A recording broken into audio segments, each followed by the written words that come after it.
एक बादशाह की 7 बेटियां थीं। एक दिन बादशाह बहुत खुश होता है और अपनी बेटियों को बुलाकर पूछता है, मैं तुमसे एक सवाल पूछूंगा। अगर तुम्हारा जवाब अच्छा लगा तो तुम्हारा मनचाहा इनाम भी तुम्हें दूंगा। मुझे तुम सब ये बताओ कि तुम किसका दिया खाती हो और किसका दिया पहनती हो।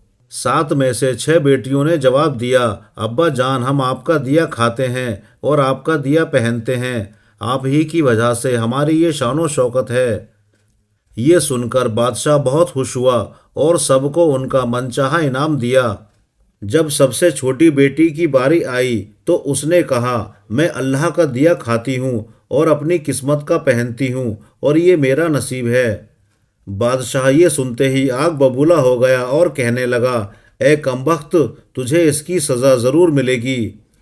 बादशाह ने सिपाहियों को हुक्म दिया, इसे जंगल में छोड़ आओ, मैं भी देखूं ये मेरे बगैर कैसे अल्लाह का दिया खाती है और अपने नसीब का पहनती है। शहजादी को सादा लिबास में जंगल में छोड़ दिया गया, लेकिन शहजादी को अल्लाह की ज़ात पर यकीन था कि जो उसने ऐशो इशरत मेरे नसीब में लिखे हैं वो मुझे ज़रूर मिलेंगे।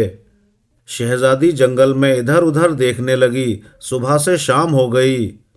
थोड़ी दूर चलने पर उसे एक झोंपड़ी नजर आई। शहजादी झोंपड़ी के पास पहुंची तो देखती है वहां एक बकरी बंधी है और अंदर से किसी के खांसने की आवाज आ रही थी। शहजादी हैरान थी, इस जंगल में ये झोंपड़ी कहाँ से आई।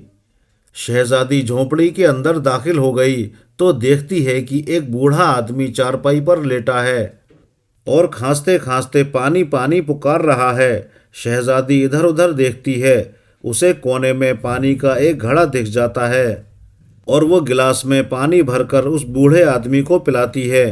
पानी पीने के कुछ देर के बाद वो बूढ़ा आदमी शहजादी से पूछता है, बेटी तुम कौन हो और इतने बड़े जंगल में तुम क्या कर रही हो। तब शहजादी उस बूढ़े आदमी को सारी बात बता देती है कि वो यहाँ कैसे पहुंची।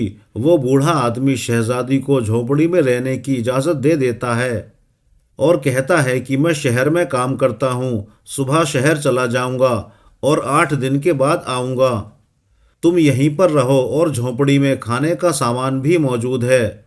सुबह को वो बूढ़ा शहर चला गया। शहजादी झोपड़ी में अकेली रह जाती है। वो झोपड़ी की साफ सफाई करके बकरी का दूध निकालती है, आधा अपने लिए रख लेती है और आधा बाहर रख देती है ताकि रात को अगर कोई जानवर भूखा प्यासा होगा तो वो पी लेगा, और खुद अंदर झोंपड़ी में सो जाती है। सुबह सवेरे जब शहजादी की आंख खुलती है तो क्या देखती है कि दूध का बर्तन तो खाली है, लेकिन उसके पास एक लाल पड़ा हुआ है जो देखने में बहुत ही नायाब और कीमती मालूम होता है, और पास ही सांप के निशान भी नजर आ रहे थे। तब शहजादी को याद आता है कि बचपन में उसने सुना था, जब कोई नायाब सांप खुश होता है तो एक ऐसा लाल उगलता है जिसकी कीमत हीरे जवाहरात से भी ज्यादा होती है। शहजादी हैरान होती है और उस लाल को उठाकर अपने पास रख लेती है। अगली रात शहजादी बर्तन में दोबारा दूध रख देती है और अगली सुबह जब देखती है तो फिर एक लाल वहां रखा हुआ था। ऐसा करते करते 7 दिन गुजर जाते हैं और शहजादी के पास 7 लाल जमा हो जाते हैं और अगले दिन ही बूढ़ा वापस आ जाता है। तब शहजादी उसे वो लाल दिखाती है और सारा वाकया बयान करती है और बूढ़े को 3 लाल देती है और कहती है, आप शहर जाकर ये लाल बेच दें और आते वक्त अपने साथ महल बनाने वाले मजदूर लेकर आएं। बाकी के 4 लाल शहजादी हार बनाकर अपने गले में पहन लेती है और कुछ ही महीने में जंगल में एक आलीशान महल तैयार हो जाता है जिसमें बूढ़ा और शहजादी रहने लगते हैं। ऐसा खूबसूरत महल जिसमें हर तरफ नौकर चाकर और दुनिया की सारी नेमतें मौजूद होती हैं। शहजादी जंगल में लकड़ी की एक फैक्ट्री लगा लेती है जिसमें गरीब काम करते हैं और उनकी रोजी रोटी उससे चलती है। देखते ही देखते जंगल शहर नुमा बन जाता है और दूर दूर तक धूम मच जाती है कि शहजादी बहुत ही रहम दिल है। ये खबर उड़ते उड़ते उस बादशाह के कान में पहुंचती है तो बादशाह को ये ख्याल आता है कि मैं भी तो देखूं कि कौन से मुल्क की शहजादी है जिसकी लोग इतनी तारीफें करते हैं। बादशाह अपने सिपाहियों के हाथ पैगाम भेजता है कि वो शहजादी से मुलाकात करना चाहता है। यहाँ जब शहजादी के सिपाही शहजादी को बताते हैं तो शहजादी सिपाहियों से कहती है कि बादशाह सलामत एक ही शर्त पर हमसे मुलाकात कर सकते हैं कि वो अपने साथ अपनी बेटियों को भी लेकर आएं। सिपाही बादशाह को पैगाम दे देते हैं। एक दिन बादशाह अपनी तमाम बेटियों के साथ शहजादी से मुलाकात करने के लिए उसके महल पर आता है। शहजादी उन सब से अपने चेहरे पर नकाब पहनकर मुलाकात करती है। बादशाह और उसकी तमाम बेटियां महल की शानो शौकत और खूबसूरती देखकर बहुत मुतासिर होते हैं। बादशाह शहजादी से कहता है कि तुम मेरी बेटी की ही तरह हो।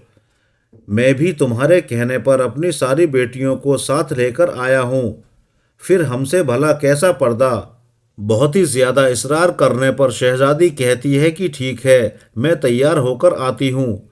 सब शहजादियां आपस में बातें करने लगती हैं कि इतनी तो तैयार है, इतने महंगे महंगे जेवरात पहने हुए है, अब और कितना तैयार होकर आएगी। इतने में सब क्या देखते हैं कि दूर से एक खस्ता हाल कपड़ों में कोई चला आ रहा है। गौर करने पर बादशाह को याद आता है कि ये तो अभी भी जिंदा है। मैं तो सोच रहा था कि अब तक तो इसे जंगली जानवर खा गए होंगे। और जब मैंने अपने सिपाहियों को इसकी खबर लेने के लिए भेजा था तो मेरे सिपाहियों ने मुझे बताया कि वहां पर शहजादी का कोई नामो निशान नहीं है। अब ये भला कैसे मुमकिन है। बादशाह खुशी से झूम उठता है और कहता है, शहजादी को बुलाओ, मैं तुम्हें शहजादी से आज़ाद करवाकर अपने साथ ले जाऊंगा, चाहे वो तुम्हारी कीमत में मेरी पूरी बादशाहत भले ही क्यों ना मांग ले। ये सुनते ही शहजादी कहती है कि नहीं, मैं वही शहजादी हूँ।